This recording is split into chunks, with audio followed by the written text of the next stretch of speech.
Ladies and gentlemen, my name is Obit Potato. Hello and welcome. This is Democracy 3, and we're playing as Australia. Now, we're trying to turn Australia into an environmentalist haven, and you know what? We've done a good job. We've done a darned good job. I'm not saying Australia is perfect, it's still got its problems. Ongoing, we currently have cyclones. We have a water shortage. We have a food crisis. And, of course, we have the rare earth crisis. These are all problems with our country. But at the same time, we have come so far. We have done so much as Australia. And you know what? It was worth it. Because if you go into here and you have a look, environmentalists should I say, absolutely love us. Okay, they now make up 81.30% of the population. Their membership is very, very high. Their income is alright, but their membership is very, very high. So I am very, very proud to say that this series has been a success. Probably one of my most popular Democracy 3 series to date, and I have thoroughly enjoyed playing as Australia. It has been great fun. All that remains to say is that we have 8 turns to go through before we get to the election. And those 8 turns, I think we'll do alright. I don't envision losing the game before the general election. Don't envision getting shot. If you have a look at our threat assessment, they're all minimal. We're not in any chance of getting shot. But yeah. Wow, what a series it has been. What a fantastic series it has been. What a great honour it has been to play as the wonderful country of Australia. Thoroughly enjoyed it. Let's go to the next turn, and we can continue talking about how great a country Australia is. Freedom of information. Let's propose it. It doesn't really matter at the moment. If we have a look across our history, we've come a long way.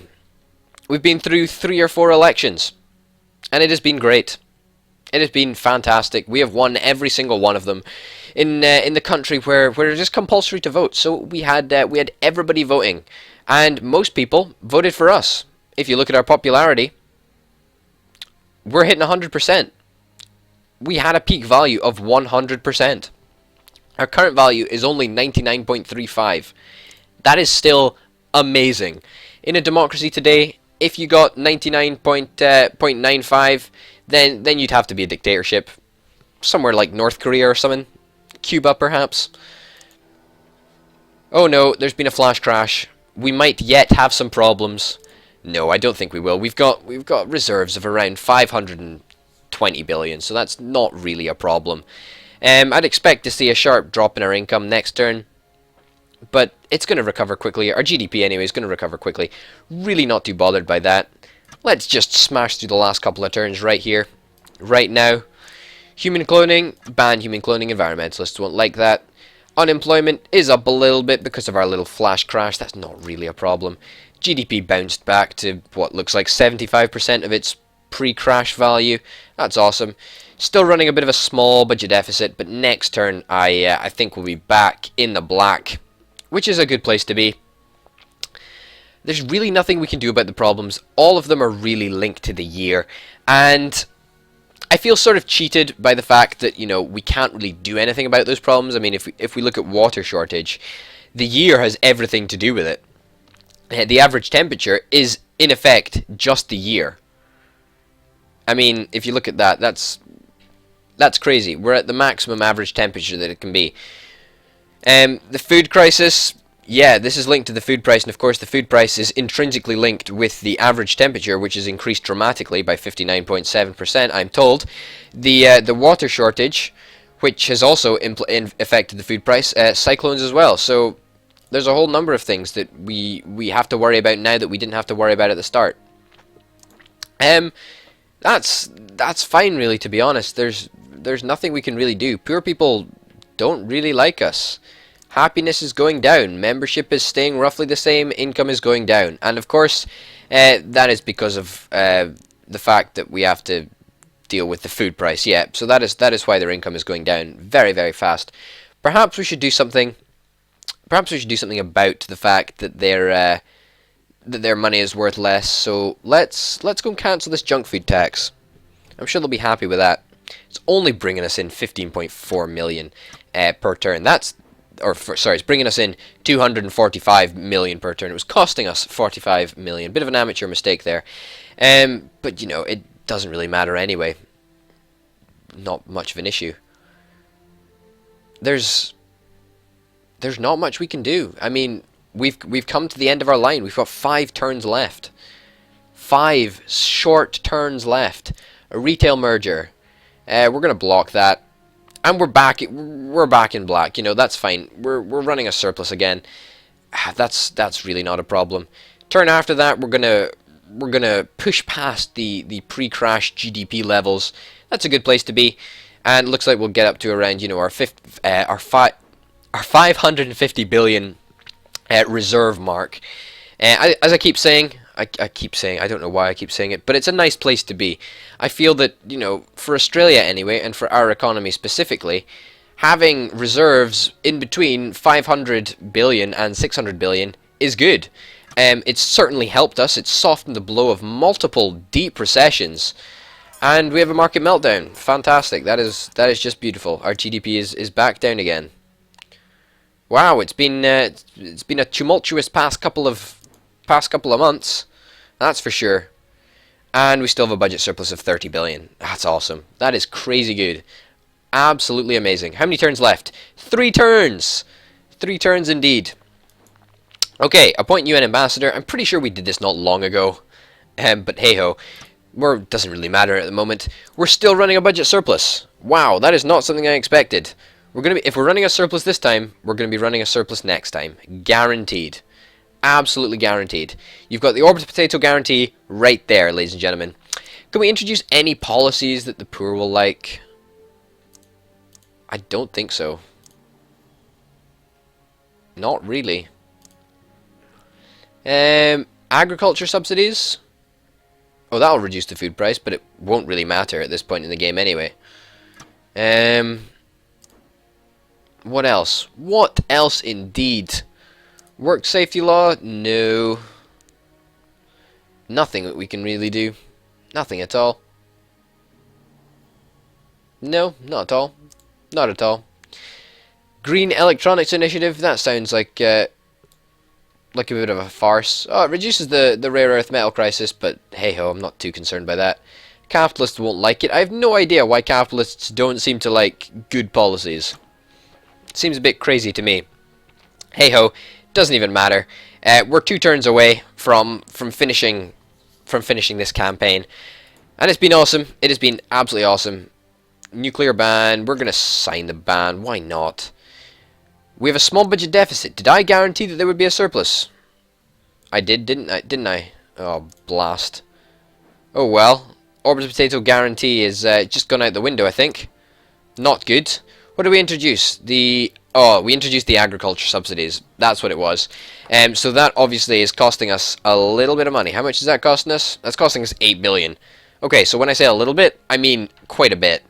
But if we didn't introduce that agriculture subsidy policy, then we would of course be having massive surpluses, which is nice. Anyway, this is it. This is it. Election time. You know, I'm thinking it might be a little bit close, but I'm not entirely sure. Nah, I'm joking. Of course we're going to win. We are absolutely going to dominate the opponent. Look at that. Your party, wow, broken the 20 million mark.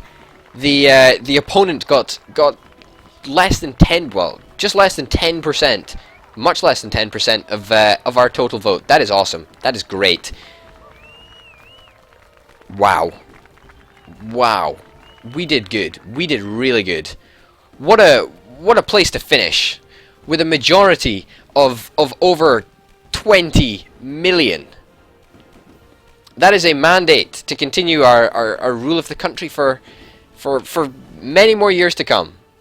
And I hope whoever my successor is in this post of Australian Prime Minister that they do a good as job as we have done, because we've tried. And there's been a lot of problems. We've had lots of ups and downs, but it was worth it. It was worth it for Australia. So the capitalists didn't all vote for us. The conservatives didn't all vote for us. Pretty much everybody else did. Environmentalists didn't all vote for us. That is annoying. Very annoying indeed. Let's look at the changes since we've come into office. Since we were first elected. So this is from the very, very first episode. Health has gone up by 57%. That is great. That is a really substantial improvement that we like to see. Health is, of course, very, very important and linked to a lot of things. GDP as well, so it's made a difference. Getting our health up was, one of those things that's just essential. Education is up 9.68%. Education was already very, very good, and I'm very, very happy to have, furthered that to the max, because we did bring education up to the max. And, it's testimony to how good it was before we came to office, but we did a good job increasing education up to the 100% level. Crime is down. Crime is nothing at the moment. Crime is great. There's not much to say on crime apart from the fact that we did an absolutely tremendous job getting it all the way down to 0. Look at violent crime. That's also down. That wasn't as common as crime, but it's down to 0 again. Fantastic. Poverty is down 35%. This is probably one of the most difficult things to do, and I'm so glad we actually managed to reduce poverty, and reduce poverty substantially as well. That's a record to be proud of right there. Equality is down 25.94%. Yeah, that's a bit of a problem for us. We never really figured the food crisis out, and that really affected poor people, and I think that probably went into it a little bit. Environment, of course, that's what it's all about. For environmentalists, obviously, we tried to improve it as much as we could, and we did a darn good job improving it by over 60%. That's quite substantial. Working week was down, so that is good for normal people, slightly bad for productivity. Technology was up almost 40%. That is good. That's a good place to be honest. That rare earth metal crisis, that was a bit of a holdback for us. It held us back a little bit, so not too keen on that. But technology was still up substantially from the start. At one point, I think we did gain a technological advantage, so that is a good place to be. Bus usage up, that is great. Rail usage down, not sure why that is, but I'm glad bus usage is up because that's probably the most efficient way to carry people around. Maybe it's rail usage. Both are obviously very, very preferable to cars. Car usage over here, and that was down 81.06%. An absolutely phenomenal change there. That is great. That is really, really good. So very, very happy with that. Productivity was up 25%. Considering the working week was down 20%, I'm very happy productivity is up 25%. Unemployment, we pretty much eliminated unemployment even, should I say. For most of the last episodes, we did have 0 unemployment. I'm not sure if we ended the game on 0 unemployment, but definitely a darned good job. What have we got here? CO2 emissions. Yeah, this was important for us, and this was important because environmentalists don't like CO2 emissions. So that is fine. We got that down, which is nice. Energy efficiency was up. Don't really know what that does, but I'm glad it's up because it sounds like something that environmentalists would like. Immigration was up a tiny bit. That's really no bother. Air travel was up. That's surprising. That's very surprising indeed. But good for GDP. Bad for the environment, but our environment was maxed out anyway, so it's not too much of a problem. Racial tension down by almost 40%. That is great.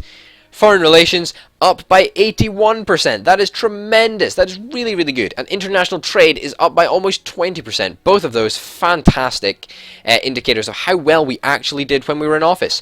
Oil price was up. That doesn't affect us. Oil supply was down. That didn't really affect us anyway. And oil demand was at 0, so that's really not an issue for us.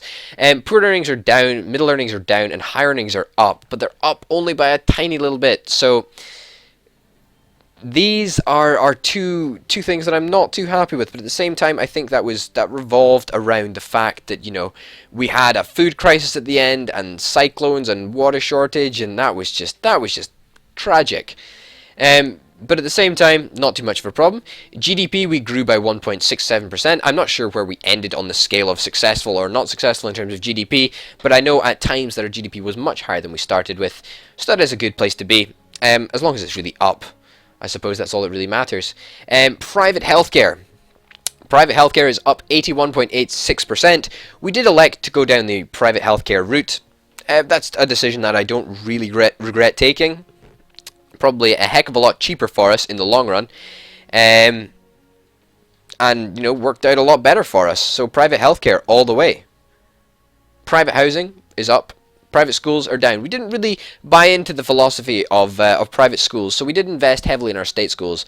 So that was probably a tad more expensive than it needed to be, but hey-ho.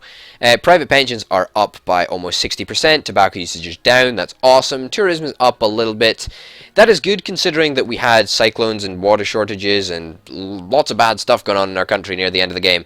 Traffic congestion is down. I would imagine so, because pretty much nobody in our country is a motorist anymore, which is great because it means there's no traffic congestion. So that was down quite substantially. If we look at that, that is not as low as it could be. But hey ho. Awesome. Wages are up 30%. That is good. That is really, really good. That's awesome. That's a great place to be, wages. Legal drug consumption was up. That doesn't really matter. Currency strength was up. That doesn't really matter either. It means that we have a strong virtual digital currency or whatever it was. That enacted itself. I don't know how that happened. Internet currency adoption. That's fine, I suppose. Industrial automation was up 25%, which increases our productivity, which is nice. Average temperature, obviously, up by 86%. A bit disappointing that we couldn't deal with this. And food prices also up quite substantially, due in part to the fact that there is cyclones, the average temperature is high, and we have a water shortage. So, yeah. That happened. That playthrough. It was pretty good. Ladies and gentlemen, my name's been Orbit Potato. If you've enjoyed this finale episode, then please remember to leave a like by smashing that like button just down below. Thanks for watching, and I'll see you next time. Bye.